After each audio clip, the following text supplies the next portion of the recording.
I'm Grace. 36. No baby, no promotion, no ring, just a quiet birthday. I wanted to feel seen. So I booked a table for 6, my partner, my parents, 2 friends, and me. One by one they texted. Something came up. At 7:22, I sat alone. 6 glasses of wine, 5 empty chairs. Then she walked in. Played a trumpet so soft the whole room held its breath and said my name. She didn't come to rescue me. She came to witness me. That night I stopped waiting to be chosen. And finally chose myself.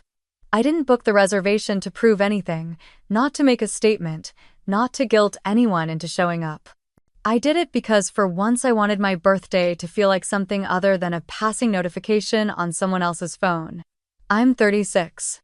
A not quite round number. No big life milestone to tie it to. No promotion, no engagement, no baby on the way. Just another year logged. But this one felt different. Or maybe I did. For weeks I'd had this nagging ache like I was slowly disappearing inside my own life. I'd be in a room and feel like the lamp or the chair had more presence than I did.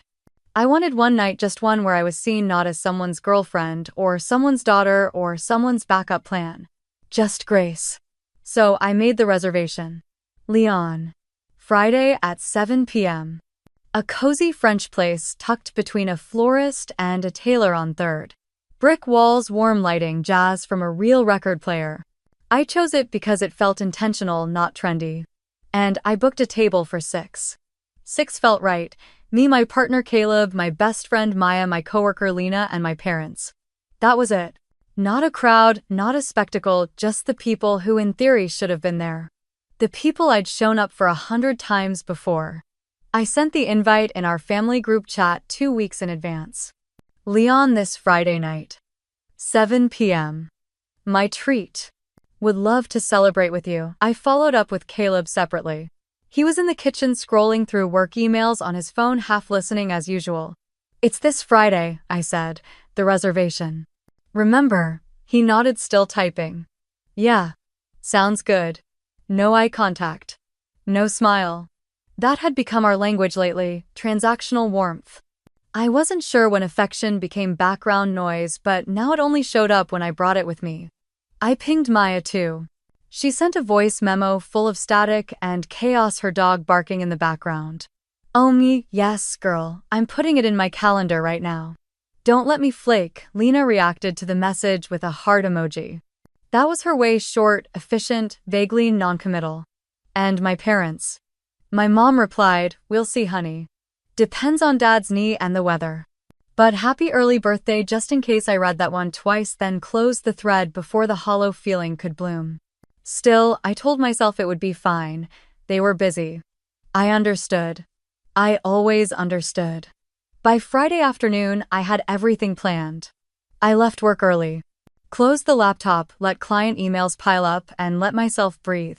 I got a fresh haircut, not dramatic, just enough to look like I cared. I wore my navy wrap dress, the one that made my collarbones look intentional. A swipe of lipstick. Tiny gold hoops. Perfume Caleb used to notice before he stopped commenting altogether. I didn't eat lunch because I wanted to enjoy the duck confit I'd already decided on. That's how far in advance I'd fantasized about this night.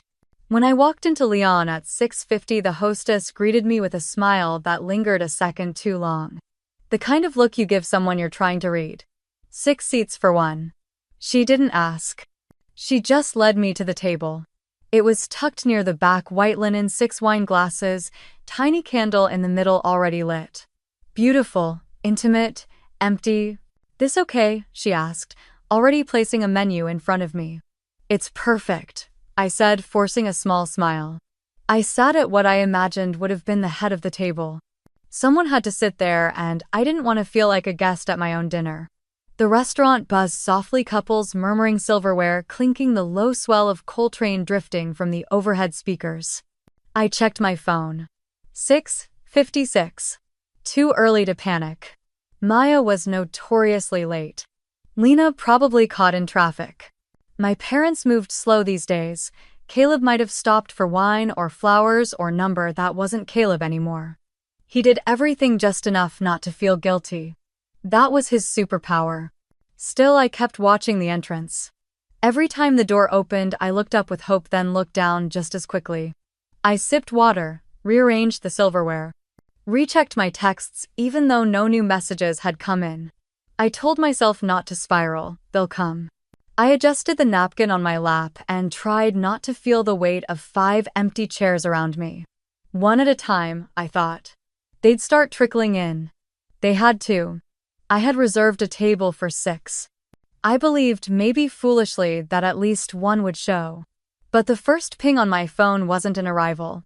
It was the beginning of the unraveling. At 7:08, the first text came in. Maya, I'm so sorry, babe. Total emergency. My mom had to be taken to urgent care. Nothing life-threatening, but I can't leave her right now. Can I take you to brunch Sunday? Happy birthday. I stared at the message for a few seconds. Maya always meant well but lived inside chaos. I knew that. She once forgot her sister's wedding, RSVP. Still, something in me loosened. Not relief, more like the first thread pulled from a fraying sweater. I didn't reply. Not because I was mad, but because I didn't trust myself not to say something I'd regret. I placed my phone face down beside the water glass. A minute later it buzzed again. Lena, deadline hell, client just dumped 3 revisions on me. Video call later, you look amazing, I'm sure. Eat the cake. I'll be there next time. I imagined her typing that with one hand while managing 3 Slack threads and ignoring the fact that she hadn't checked in all week. Lena and I had shared 1,000 after-hours vent sessions. She knew how much this dinner meant. Still no word from Caleb. The door opened and I looked up with reflexive hope, then looked back down. Not him. A man in a gray coat walked in laughing with someone on the phone. I picked up my phone again, checked the time, 7:13. Then a new message lit up the screen. This one from my mother. Mom. Hi honey. Your dad's knee is acting up again and we didn't want to sit too long. Let's do something next week. Happy birthday. Love you. I could hear her voice in the message, sweet, apologetic, distant. My mom had a gift for wrapping disappointment in velvet. She was always offering next week like a second-hand promise. I read it again, then closed the thread and pushed my phone farther away. The water glass was empty. I had poured and sipped and poured again without realizing it. I looked at the 5 untouched glasses around me, still perfectly arranged, glinting softly under the candlelight. They looked like symbols in a ritual I no longer believed in. I checked Caleb's chat. Scene 6:47 p.m. No reply. No explanation. No voice note. Not even the decency of a placeholder lie. I wasn't even surprised, and that was the part that stung. The waiter approached quietly, sensing something in my stillness. Would you like to wait a little longer, or shall I bring the wine list? I inhaled slowly, then nodded. Red please, house is fine. He gave a small courteous nod and walked away. A couple behind me laughed. Bright, unfiltered laughter. I flinched. At another table, someone was opening a birthday card, the paper crackling under soft light. I watched them and tried to remember the last time someone had planned something for me without my asking. The door opened again. I didn't bother to look up this time. My phone buzzed. I didn't want to read it, but I did. Caleb. Typing. Then nothing. Then typing again. At 7:22 the message arrived. Hey. Something came up. Raincheck, happy B-Day. No punctuation. No name. No apology. It didn't feel like a cancellation, it felt like erasure. I read it once, then again. The second time it didn't sting less, it stung clearer. I lowered the phone and sat back in my chair. A chair meant for celebration. A chair that now cradled only absence. The waiter returned with the wine. He paused, searching my face for a cue. I'll go ahead and order, I said. My voice didn't tremble. The duck confit, please. And the chocolate torte for dessert. Would you like a candle with that? I smiled faintly. Just one. He nodded and left again. I took the wine and poured my glass full, then almost by instinct filled the others too. I wasn't sure why. Maybe to pretend the table was full. Maybe to remind myself how many places I had set and how many had been left vacant. I raised my glass, not high, just enough. To people who always have something better to do, I whispered. The wine was warm and dry and clung to my throat like regret. I looked around at the table, the white linen, the polished silver, the glasses now wet with condensation. Everything ready, everything waiting. For no one. And for the first time all evening I didn't bother looking at the door again. They weren't coming, they had all just canceled. The food arrived quietly as if the waiter understood there was no celebration to announce. He placed the duck confit in front of me with gentle precision, offered another polite smile, and didn't say a word. I appreciated that. Words at that point would have been too loud. I picked up my fork like I was performing something, like I was still the hostess of a party that hadn't started yet. I took a bite. It was perfect. Crisp skin, tender meat, the rosemary potatoes arranged just so. I barely tasted it. I chewed mechanically. Swallowed. Sipped the wine. And again. Across from me 5 wine glasses stood filled untouched. 5 chairs perfectly spaced, perfectly empty. I forced myself not to glance at the entrance again. It was pointless. The people I had invited had all spoken in their silence. And I, still hoping for a twist in the third act, was left with linen candlelight and the hollow ache of being stood up in slow motion. I took another bite. Then paused. Saturday back. Was I being dramatic? That was the question that rose first. Louder than the music. Louder than the clinking of plates around me. Was I just too sensitive, too expectant, too needy? Maybe they weren't wrong. Maybe everyone truly was just busy. Maybe I should have picked another day. Maybe I should have sent a reminder this morning. Maybe I should have accepted that not every birthday needs a table or candles or company. Or maybe I didn't want to let myself believe it that I wasn't worth rearranging a schedule for. I stared at the empty chair beside me. That was Caleb's seat. I could still picture him sitting there, phone on the table, checking notifications between courses. He wouldn't have said much, but at least he would have looked like someone who tried. Then again, even when he was present lately, I still felt alone. His body arrived. His heart, his eyes, his attention, they were always somewhere else. I poured more wine. My glass was half full. Or half empty. I didn't want to decide. I looked at the napkin I'd folded and refolded throughout the night. I smoothed it across my lap again like I could erase the creases. Then I whispered just under my breath, not for anyone else to hear, I tried. I'd tried to make space, to give people time. To remind them gently. To not be too much, not ask too much, not need too much. And still no one came. I flagged the waiter again. He approached softly, still wearing that unreadable expression. The one between sympathy and service. "Can I add the chocolate torte now?" I asked. My voice cracked on the last word almost imperceptibly. "Of course," he said. "Would you like a candle with it?" I hesitated. Then nodded. "Yes. Just one." He gave a small nod and walked away. Just one candle. One single flickering wick to mark the fact that I was here. Still breathing. Still hoping for something I couldn't name. I folded my hands in my lap again. Around me the restaurant moved on. Tables turned over. New guests arrived. Plates were cleared, bottles uncorked. A couple at the table near mine toasted something, an engagement, maybe, or a raise. They laughed, leaned close, brushed shoulders. They didn't notice me. And why would they? I looked at the 5 empty chairs once more. Not as furniture, but as proof. I had invited people to sit beside me in joy and acknowledgement in memory, and they had declined. Not rudely, not with malice, just absently. Soft betrayals wrapped in polite apologies. The kind of absence that doesn't break a heart but erodes it. Quietly, persistently. The waiter returned with the dessert. A small round torte, glossy and dark, placed on a white plate with a single candle standing at the center. He lit it with a match and stepped back, offering a gentle smile. "Happy birthday," he said. I nodded. Not smiling. Not crying. Just nodding. The candle flickered in front of me, its flame small and uncertain.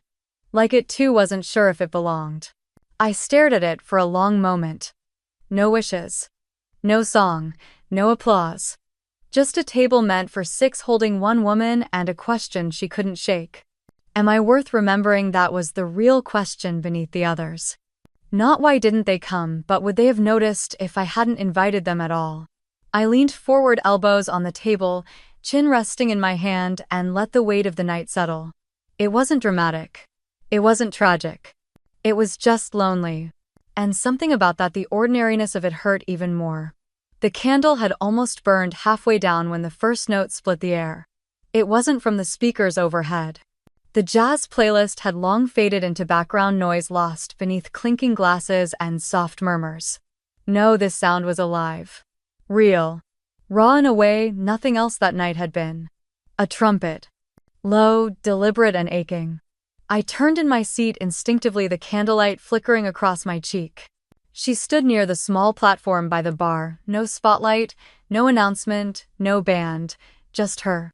A woman around my age, maybe younger. Cropped black jacket, hair pulled into a low knot, trumpet held to her lips like it was an extension of breath. The room didn't go quiet all at once. But slowly, note by note, table by table, conversations paused. Forks hovered above plates. Even the waitstaff slowed their steps. The music didn't ask for silence, it created it. She wasn't performing. Not in the way musicians usually do. There was no flourish, no smile for the audience, no invitation for applause. She played like the notes were a confession, something pulled from the marrow and poured into the brass. It wasn't a happy tune, it wound slowly through minor chords, brushing against sorrow without drowning in it. The kind of melody that lets you ache without apology. I couldn't look away. She played like the room wasn't full. Like she wasn't afraid to be heard by strangers. Like she had something to say that couldn't wait for a better moment. And then, just as gently as it began, the music faded into stillness. She lowered the trumpet and stepped closer to the microphone. Her voice, when it came, was smooth and quiet, but cut through the silence like the sharp edge of truth. "This one's for Grace Hartley," she said. "Happy birthday." I didn't move. I didn't breathe.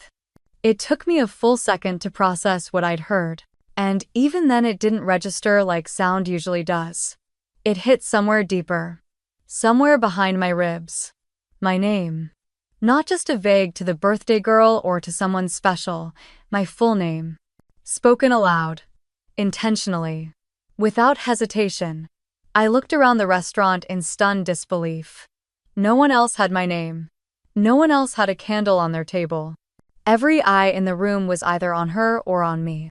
A few people clapped, uncertain, polite. The woman didn't acknowledge them. She didn't bow or offer a thank you. She simply stepped down from the riser, trumpet still in hand, and began walking toward me. I sat frozen. She moved with quiet purpose, weaving between tables with the ease of someone who belonged anywhere. Her coat moved softly behind her, and her eyes, steady, unreadable, never left mine. When she reached my table, she glanced briefly at the 5 empty chairs, then looked back at me. "Room for one more?" she asked, nodding toward the seat across from mine. My throat tightened. I opened my mouth to speak. Nothing came out. Then finally I nodded. Slowly, unsure. She placed her trumpet case on the chair beside her, pulled the seat out, and sat as though she'd always meant to. The silence between us wasn't awkward. It felt like the kind of quiet 2 people fall into when something real has already been said. I leaned in, voice low. "How did you know my name?" She didn't answer right away. Just studied me for a breath longer. Then calmly she said, "Let's just say, someone thought you deserved a proper birthday." I blinked. Confusion curled around my ribs. She wasn't smiling. But she wasn't cold either. Her presence wasn't invasive, it was grounding. As if she had shown up not to rescue me but to witness me. And somehow that was more powerful. I glanced down at my plate, then back at her. "Do you work here?" I asked. She shook her head lightly. "Number. And I'm not on the menu." That made me laugh. Soft, unsteady. She leaned back, relaxed. For the first time in hours, I didn't feel like I was being looked at with pity. She hadn't asked about the empty seats. She didn't comment on the candle or the wine or the ghostly shape of what should have been a celebration. She just sat. I searched her face. Something about her was familiar, but not in a way I could name. Maybe it was the way she held silence. Maybe it was that she wasn't trying to fill it with pleasantries. "What's your name?" I asked. She offered her hand across the table. "Evelyn." I took it. "Grace." "I know," she said gently. Then released my hand and let the stillness settle once more. Whoever she was, whatever this was, she had said my name out loud. Not just into the room, into me. And after a night of absence, that alone felt like a miracle. Evelyn didn't rush to speak. She just sat settling into the empty seat across from me like it belonged to her all along. And somehow it did. Her trumpet case rested on the chair beside her, one hand draped gently over it like it was something fragile. She didn't fidget, she didn't check her phone, she didn't ask if I was okay. She just existed there across from me, fully present in a way that felt unfamiliar and comforting at the same time. I watched her for a moment longer, unsure if I should say something or simply let the quiet do what the conversation hadn't. Then finally I asked, "Do you do this often, serenade strangers in restaurants?" She tilted her head, a soft smirk tugging at the corner of her mouth. "Only the important ones." I gave a half laugh, dry and surprised. "Important?" I echoed. "I'm sitting alone at a table for 6 with wine glasses full of ghosts. If this is important, I'd hate to see what you call forgettable." She looked at the glasses, then back at me. "You showed up, they didn't. That says something." Her words landed softer than they should have. Not as an accusation, but as an observation. And it lingered, echoing longer than the trumpet's last note. "You didn't have to play for me," I said. "I didn't," she replied. "I played for the silence around you." I stared at her. No one had ever said anything like that to me. Not my friends, not my family. Certainly not Caleb. Evelyn's gaze didn't flinch. She wasn't trying to impress me. She wasn't asking for anything. She was simply stating what she saw. And for the first time all night, I didn't feel the urge to explain myself. "You always crash people's birthdays?" I asked, trying to keep my voice light. She shrugged. "Only when someone forgets to celebrate them." The waiter returned, pausing with a flicker of confusion at the unexpected addition to my party. "Would your guest like a menu?" he asked. "She'll have whatever she wants," I said, not looking away from Evelyn. She gave a polite nod to the waiter, then turned her water glass in her hand slowly like it was something worth studying. There was a stillness about her, not rigid or awkward, more like she had made peace with quiet a long time ago and trusted it to carry the weight of things. I leaned in slightly. "So, Evelyn," I began. "Are you just passing through?" She nodded. "Always. Mostly jazz gigs. Studio work. Private events when I can stomach the dress code. I travel light. I move often." I took that in. It made sense. She had that look, rootless but not lost. Like someone who knew how to belong nowhere and still make every space feel intentional. "Where were you before here?" "Montreal. Before that, Austin." I bounced between noise and stillness depending on the season. I sipped my wine. "And tonight was stillness." She smiled. "Number. Tonight was noise. You just didn't recognize it because it was quiet." I blinked. "That's poetic. Or pretentious," she said with a wink. "Depends on the lighting." Another small laugh slipped from me. I hadn't realized how tightly I'd been holding my body until that moment when something in me unclenched. She hadn't asked what I did. She hadn't brought up the 5 chairs between us. She hadn't tried to fix the mood or distract me with stories of herself. She simply allowed the moment to be what it was. That somehow made her feel more honest than anyone else I knew.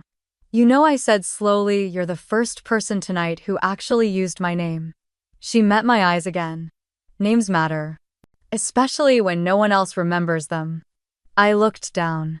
The candle between us flickered slightly as if caught in breath. "Caleb didn't even bother to call," I murmured. "Just a text. 4 words." She didn't ask what the words were. She didn't need to. Her silence said she'd heard them all before in other stories from other tables. The torte was still untouched. The duck mostly cold. But I didn't care anymore. "I thought if I made it nice enough," I said, "if I created the right moment, they'd show up." Evelyn tilted her head. "You created something beautiful. Their absence doesn't make it less so. I stared at her. Something cracked, not with pain but with clarity, like a window finally cleaned after months of fog. She didn't say it to make me feel better. She said it because she believed it. And that in itself felt like a gift. Not pity, not consolation, but recognition. The first I'd received all night. Evelyn swirled the water in her glass slowly, her fingers resting gently against the rim. She hadn't touched the wine, hadn't reached for bread, hadn't even unfolded her napkin. She just sat quiet, present, with no rush to fill the space. Finally, she looked up. So, she asked softly, why didn't anyone come? I flinched at the question, not because it was cruel, but because it was honest. It cut through the polite fabric of my own excuses, the ones I'd been stitching together all evening like a blanket I hoped might keep the truth out. I don't know, I said, eyes on my plate. They're probably just busy. Evelyn didn't respond. I cleared my throat. Maya's mom had an emergency. Lena got dumped with client revisions. My parents had a reason, I'm sure. And Caleb. I trailed off. Her gaze didn't press. It just waited. He said something came up. I finished, my voice thinner than I meant it to be. But I'm sure they care. They love me. Evelyn nodded once, not agreeing but acknowledging the words. Love, she said, is not the same as showing up. I looked at her sharply. She didn't flinch. It's easy to say we love someone, she continued. It's harder to be there when it's inconvenient. Love is the headline. Presence is the body of the article. Without that, you're left with a title that promises more than it delivers. I stared down at the tablecloth, tracing the edge of the plate with my fingertip. I didn't ask for much, I whispered. Just one night. Just one dinner. You asked for presence, she said gently. That's never a small ask. Something in my chest tightened. That kind of truth doesn't land loudly, it settles like ash. Silent and undeniable. I took a breath. Then another. I don't think I even realized how lonely I've been, I said. Until I saw all these chairs and knew no one was coming. She looked around the table with me, her eyes soft but unflinching. That's the cruel part, she said. Loneliness doesn't always scream. Sometimes it just sits quietly beside you until one day you look up and realize it's taken all the other seats. I swallowed hard. There's something humiliating about it, I admitted. Like I set the table too generously. Like I overestimated how much I mattered. You didn't, she said. You hoped. That's different. I blinked. The difference hadn't occurred to me. I had hoped. I had believed that the people in my life would show up when I needed them, not because I demanded it, but because they knew I would do the same for them. I had done the same for them. Caleb's birthday last year, I'd cooked for 10 even though he only invited 4. When Lena had surgery, I drove her to every appointment. When Maya lost her job, I edited her resume line by line. I had shown up. And yet, here I sat. At a table set for 6. With only one seat filled, and even that by someone I hadn't invited, someone who came anyway. Evelyn's presence felt more sincere than all the apologies in my phone combined. I looked at her. You didn't have to come, I said. She met my eyes. But I did. I nodded slowly, and I still don't know why. Evelyn smiled faintly. You don't need to know yet. Sometimes it's enough that someone saw you sitting alone and chose to sit too. I exhaled deeply. I think I stopped expecting that. Somewhere along the way. That's the danger, she said. You stop expecting and soon you stop asking. Then one day you stop setting the table. Silence settled between us again, but this time it didn't feel like absence. It felt earned. I studied the glasses again, their delicate stems catching the light. Each one was still full. Still waiting. Evelyn watched me watching them. There's weight in an empty chair, she said. More than most people realize. I nodded. It's not just about who didn't come, I said. It's what their absence says. Or doesn't say. That's why it hurts, she said. Because you didn't just set a table. You made space. And space is sacred. Her words landed like truth wrapped in velvet, soft but impossible to ignore. I felt something shift in me. Not a dramatic revelation. Just a quiet understanding I had been making space for people who never paused to ask if they deserved it. And this woman, this stranger, had taken the seat like it belonged to her. Not with entitlement, but with intention. I looked at her again. "You don't feel like a stranger," I said. She smiled. "That's because I'm not here to be polite." Evelyn reached down beside her trumpet case and pulled out a phone. She didn't hand it to me right away, just held it in both palms like something fragile. Her expression had shifted.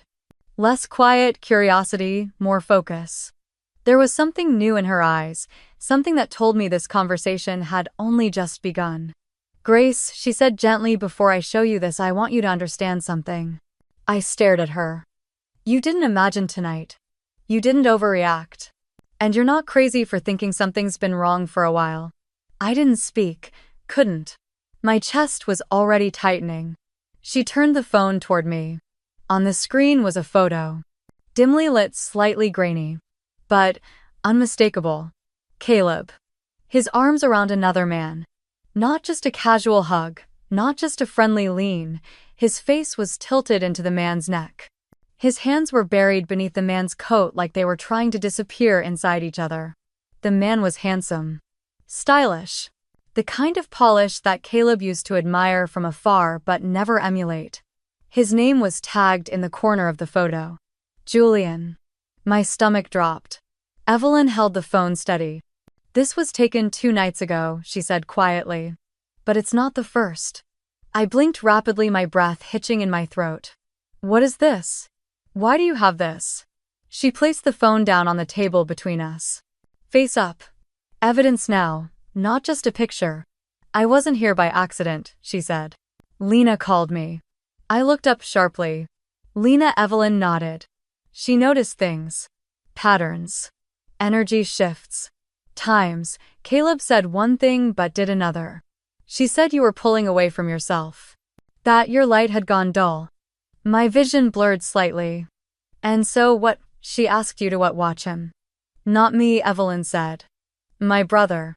He's a private investigator. I'm just the distraction." I sat back, eyes wide. My heart was pounding. "Distraction," I echoed. "People don't notice cameras when there's live music," she said. "They don't notice microphones when someone's playing a trumpet in the corner. I come and play a set. He gets what we need." I stared at the screen again. At Caleb's face. At the way he held Julian like he belonged to him. Like I never had. "This can't be real," I whispered. But even as I said it, I knew it was. The knowing had been building for months. In the missed calls. The cold glances. The nights he said he was working late and came home smelling like a cologne I didn't own. "He's been seeing Julian for over 6 months," Evelyn said softly. "They met at a tech event, started as drinks. Turned into weekends." I pressed my hand against my chest. I knew something was off. I thought maybe it was me. Evelyn shook her head. "It's not you. It's never been you." I looked back at her. "And the rest?" I asked. "You said this wasn't just about the photo." Evelyn pulled another device from her coat, a small tablet. She unlocked it, tapped through a few screens, and turned it toward me. There, neatly organized, was a list of wire transfers. All small. All timed on Fridays. Each one pulled from our joint account. I scrolled further. Flight details. A one-way ticket from New York to Milan. Departing next Thursday, passenger name Julian Torres. Second traveler Caleb Owen. I covered my mouth. "You have to be kidding." "He told his company it's a remote sabbatical," Evelyn said, "but he's liquidating funds under your shared savings. He's made the transfers look like utilities and small purchases. But they're all routed into a travel account he shares with Julian." I sat in silence, the weight of it all sinking deeper with every breath. "He was going to leave," I said. Evelyn nodded. "Without telling you? Without a conversation? Without a single confrontation?" I felt something in me harden. A click. A shift. This wasn't just betrayal, it was strategy. Caleb hadn't forgotten me. He'd erased me. "He waited until my birthday," I said, voice hollow, "so I'd be distracted. So he could disappear without mess." "He knew you'd be too hurt to see it clearly," Evelyn said. But you deserved better than silence. I couldn't stop staring at the numbers on the screen. The flights, the names, the precision. How long has Lena known? I asked. She suspected for about 2 months. She hired us 6 weeks ago. We didn't want to come to you without real proof. Why not just tell me? Because she said you wouldn't believe her. She said you'd protect him. She said the only way you'd accept the truth was if someone showed up when no one else did. I blinked back the heat in my eyes. So that's what you're doing?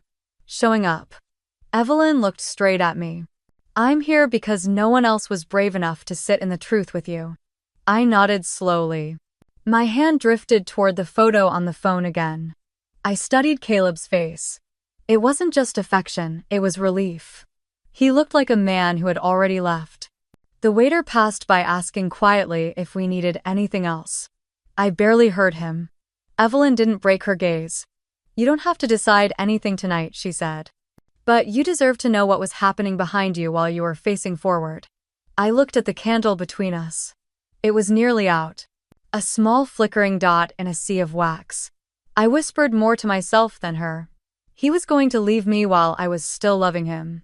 Evelyn leaned forward. No, she said. He already did. For a while I couldn't move.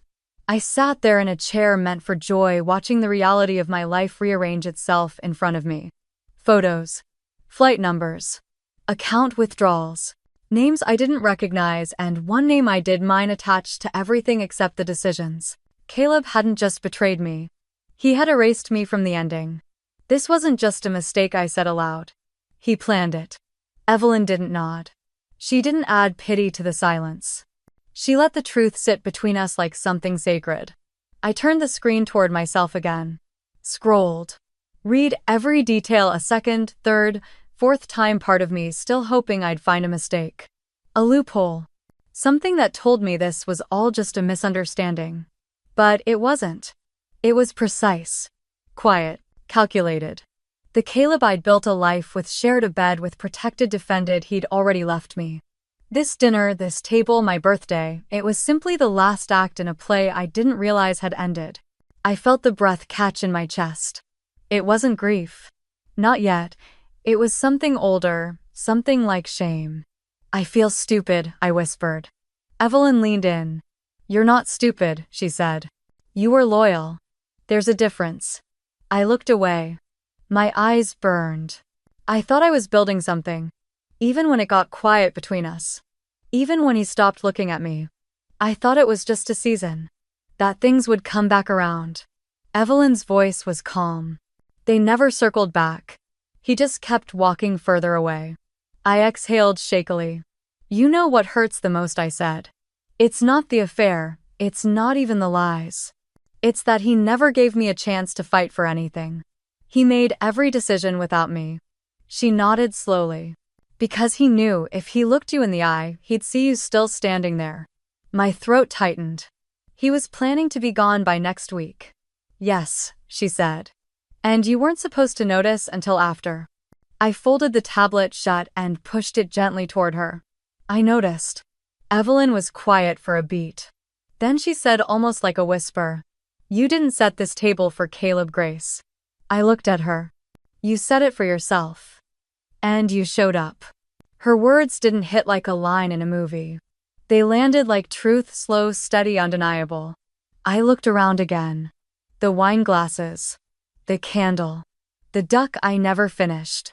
The chocolate torte with a candle that had burned low. For the first time all night I saw the table differently. Not as a stage of abandonment, but as proof that I had hoped. That I had loved. That I had tried. And that I was still here. I stood up, not abruptly, not in anger. But in a kind of stillness that comes after the storm breaks open. Evelyn rose with me, her expression unreadable. Are you okay? She asked. No, I said, but I will be. I picked up my coat, reached for my phone, took one last look at the table at the seat across from mine, the one Evelyn had filled without needing permission, and let out a slow breath. Then I looked at her. Thank you. She didn't smile. She just nodded. You deserve better than to be background noise in someone else's story. I stepped out into the cold. The February air hit my cheeks sharp and bracing, but I welcomed it. I didn't cry, I didn't call anyone. I just walked. Down 3rd Street. Past the wine bar. Past the florist. Into the night with the steady rhythm of someone who had decided finally to stop waiting. When I got home, Caleb still wasn't there. Of course he wasn't. I didn't even take off my coat. I walked straight to my desk, opened my laptop, and searched for an old contact. Elena Carr. A divorce attorney I had met years ago through a client. Ruthless. Unsentimental. Fair. I drafted an email hand steady. Subject: urgent legal consultation. I explained everything simply. Attached the evidence Evelyn had sent me via secure file, outlined the shared account. The transfers. The flight. I ended it with the words that mattered most: I'm done waiting. I want to protect what's mine. I hit send. Then I logged into our bank account, froze the withdrawals. Called the 24-hour customer support line to flag suspicious activity. Confirmed with the agent that no funds would be moved without my written consent. It was nearly midnight, still no message from Caleb, not even a check-in, not even a lie. I didn't need one. I grabbed a duffel from the back of the closet, filled it with a few clothes, my hard drives, my documents. I looked around the apartment, the place we'd lived for 4 years. The framed prints we never hung, the shelves we never finished. The bed we hadn't shared meaningfully in months. It wasn't home, not anymore.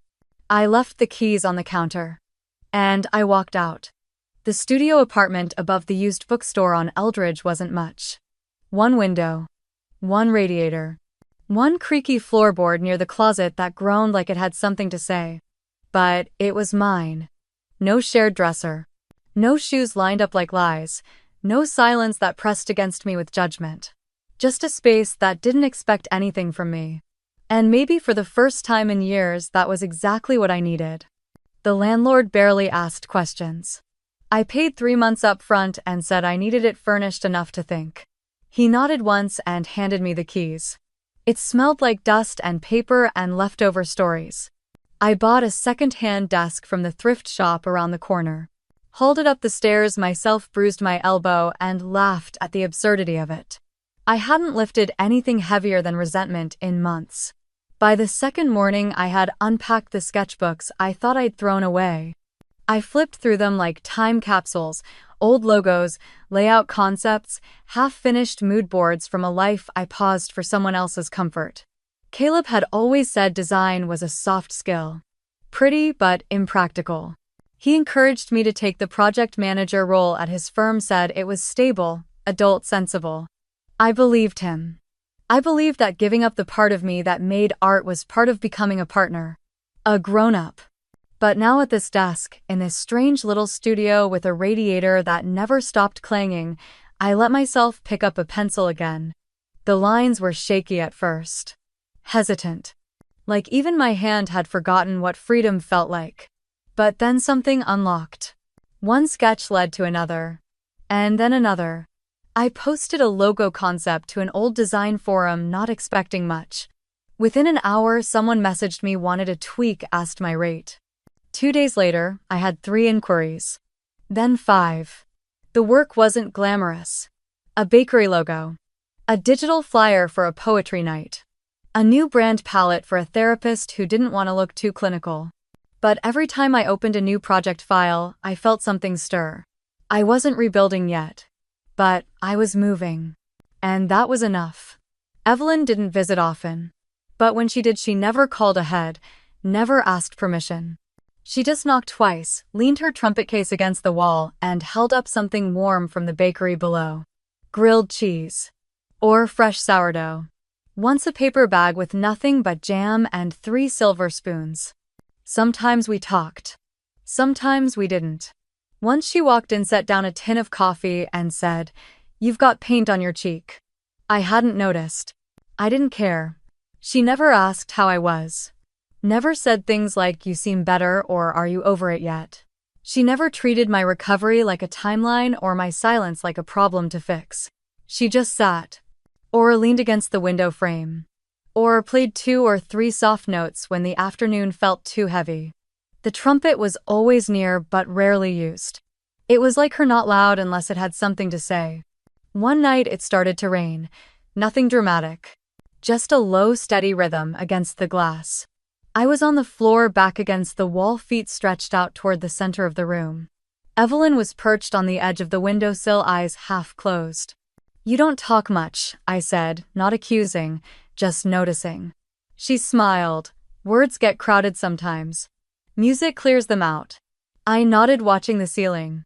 "I used to be so afraid of quiet," I admitted. In my apartment with Caleb, it always felt loaded. Like something we weren't saying lived in every room. Evelyn turned her head toward me. "And now?" "Now," I said, "it feels like mine." That answer surprised me. But it was true. In this space, I wasn't being measured. I wasn't failing someone's expectation. I wasn't adjusting myself to fit. I was simply here. Some nights I fell asleep to the sound of the bookstore owner restocking shelves downstairs. Other times I sat at the desk until 2 in the morning working on designs that would never be printed just because I could. And in those hours, those in-between moments, I began to remember how it felt to be seen. Not by clients. Not by strangers online. But by myself. Evelyn brought a sketch pad once. Flipped it open and showed me drawings of places she'd played. A jazz bar in Berlin. A wedding in upstate New York. A rooftop in Mexico City. They weren't perfect. Some were just lines and shadows. But they felt real. "Do you miss any of them?" I asked. She shrugged. "Not really. Places are people. If the people weren't worth staying for, the place never was." That answer stayed with me. Caleb had wanted Milan. He'd sold it like a fresh start. But it had never really been about the place. It was about leaving without having to say goodbye. Evelyn stayed until the rain let up. Then she left without ceremony, as always. Before she closed the door, she turned and looked at me. "You're drawing again." "I am." "You're not invisible anymore." I wasn't. I was just looking at the wrong eyes. She nodded once, then disappeared into the stairwell. I stood at the window and watched her umbrella blur into the streetlight glow. And for the first time in a long time, I felt not full, not finished, but real. It was Evelyn's message that brought me there. Short. Unassuming. Rooftop, 7 p.m. Wear something warm. No explanation. No pressure. I didn't ask questions. I didn't need to. When someone has already sat with you in your ruin, you stop needing context. You trust the invitation because you trust the one offering it. I arrived just as the sun dipped behind the skyline. The rooftop was strung with soft lights, not enough to make a statement, just enough to remind you that someone had thought about ambiance. Folding chairs, mismatched rugs, a few crates turned into tables. People moved quietly, talking in low tones, holding paper cups of wine or ginger tea. I spotted Evelyn near the corner, standing beside a portable speaker and a simple mic stand. Her trumpet case sat open at her feet. She wore a navy coat, her hair tucked under a gray beanie, eyes scanning the crowd until they found me. She smiled, not wide, not performative. Just enough. I made my way over. She didn't say much. Just squeezed my hand and nodded toward a seat in the front row. I took it. As people settled in, a hush fell over the space.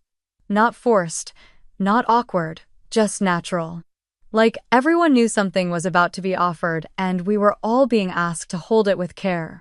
Evelyn stepped up to the mic. "Thank you for being here," she said, her voice low but clear. "I don't usually introduce my songs. But tonight's different." She paused. "This one's called The Sixth Seat." I felt my breath catch. No one else reacted. To them, it was just a title. But I knew. She raised the trumpet to her lips. And played. The first note was not loud, not sharp.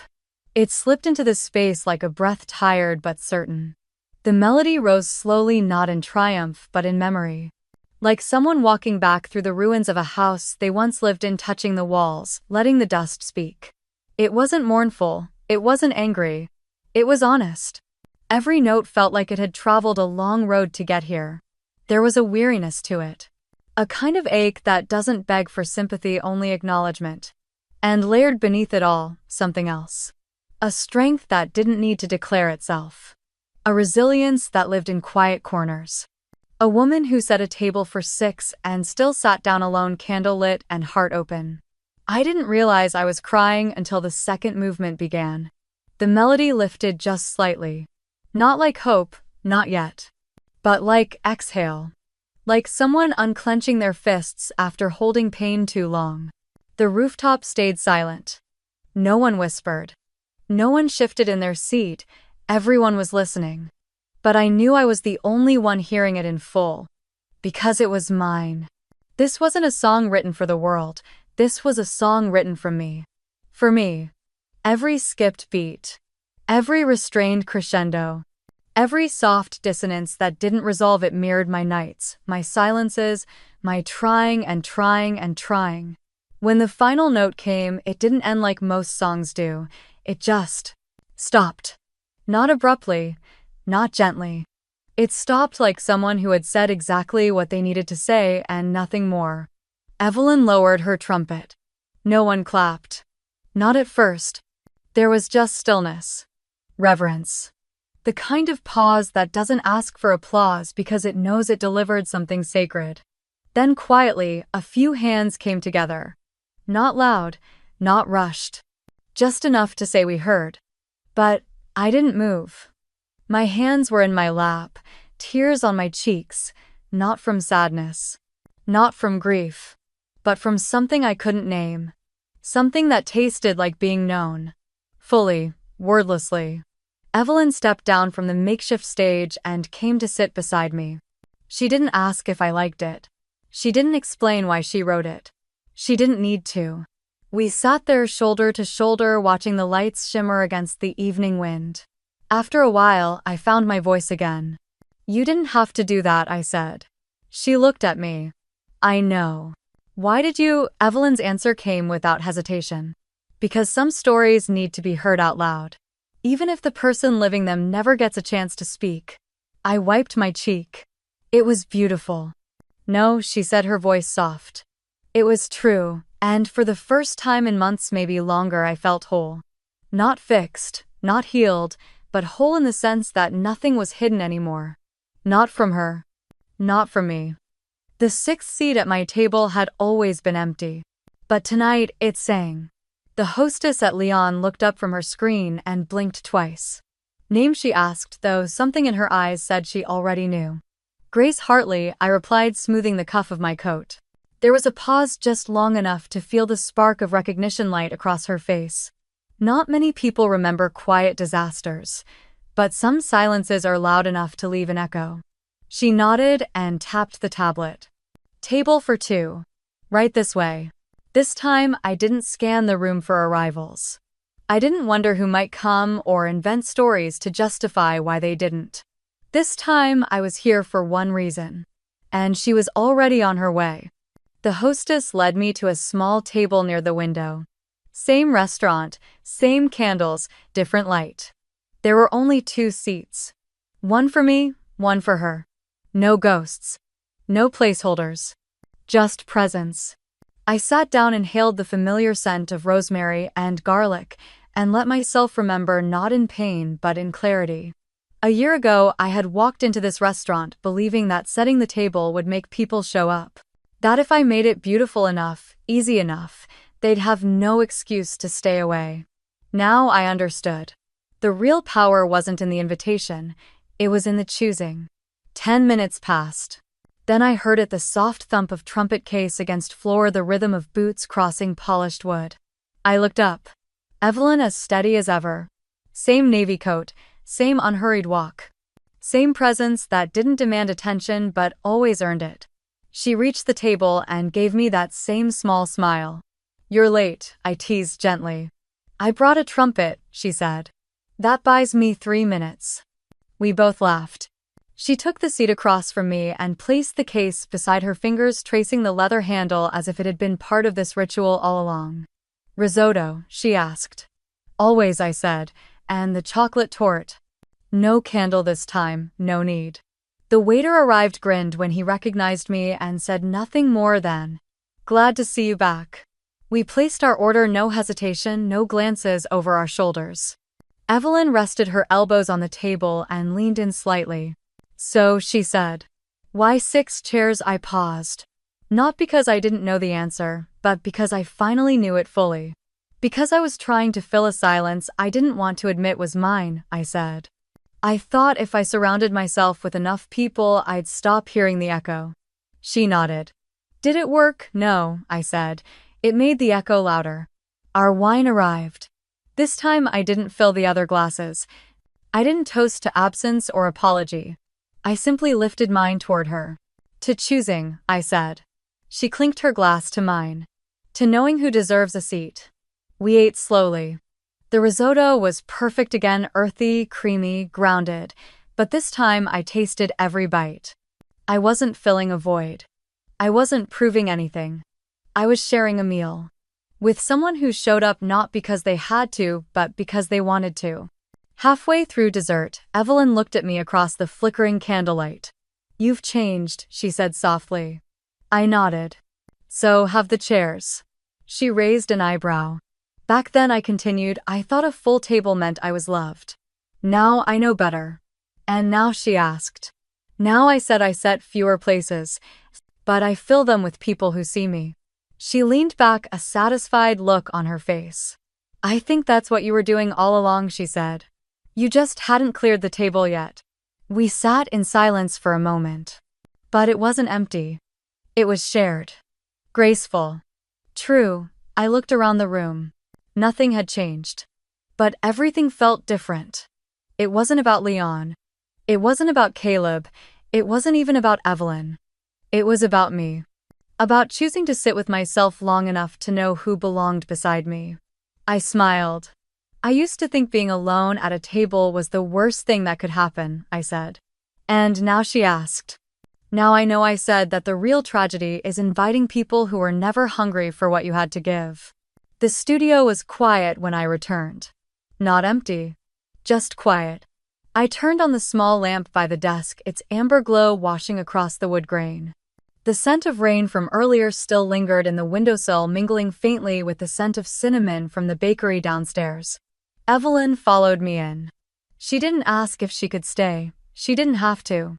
She placed her trumpet case near the window, leaned her coat over the back of the second chair, and wandered to the shelf where I kept my old sketchbooks. Mind if I, she asked, already pulling one free. I shook my head, smiling faintly. You're the only one who ever asked. She sat on the floor, legs crossed, flipping slowly through the pages. I busied myself boiling water, preparing 2 mismatched mugs of tea. It was a rhythm we had settled into without even noticing. When I turned to hand her the mug, she paused on a page. I knew which one it was before I even saw it. A small pencil drawing, just rough lines and shadows. A table, 1 chair. A single figure sitting, no face, no features. Just posture. Waiting. Not desperate, just ready.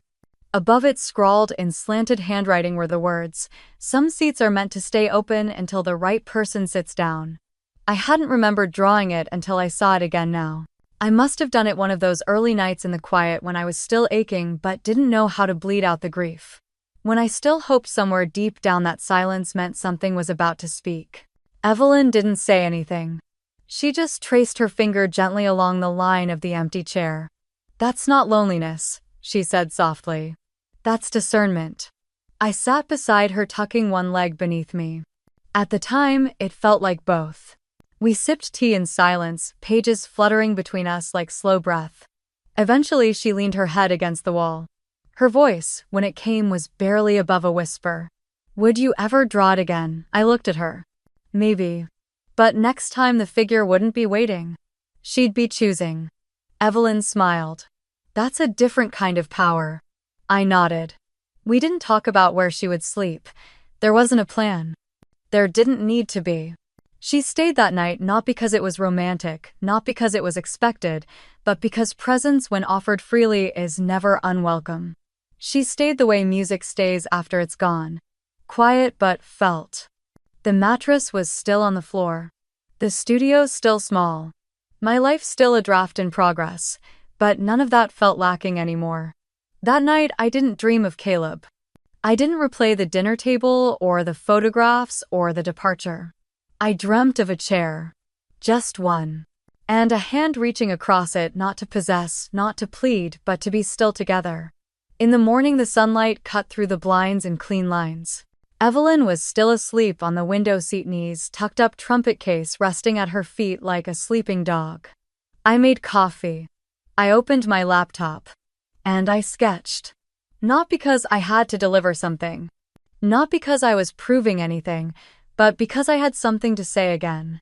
By noon, I had a call scheduled with a new client, a small bookstore rebranding after 30 years. They said they chose me because my portfolio felt like someone had lived it. And maybe I had. Maybe that's what came out when you stopped trying to earn a seat and finally started building one. Before she left that day, Evelyn turned at the door, her coat half on. "You look different," she said. "How less like you're waiting for someone. More like you're deciding." I watched her go, the door clicking shut behind her. Later that evening, I opened my sketchbook again. I flipped past the old pages, the 6 chairs, the empty table, the birthday without voices. And I drew something new. One chair. One figure. Hands steady. And the words, "I no longer need a full table to feel whole. I only need the right seat and the right person in it, even if that person is me." I didn't know what would happen next. But I knew this: I would never again wait for someone else to choose me. Because I had already chosen myself. And that chair. It was never really empty. It was mine.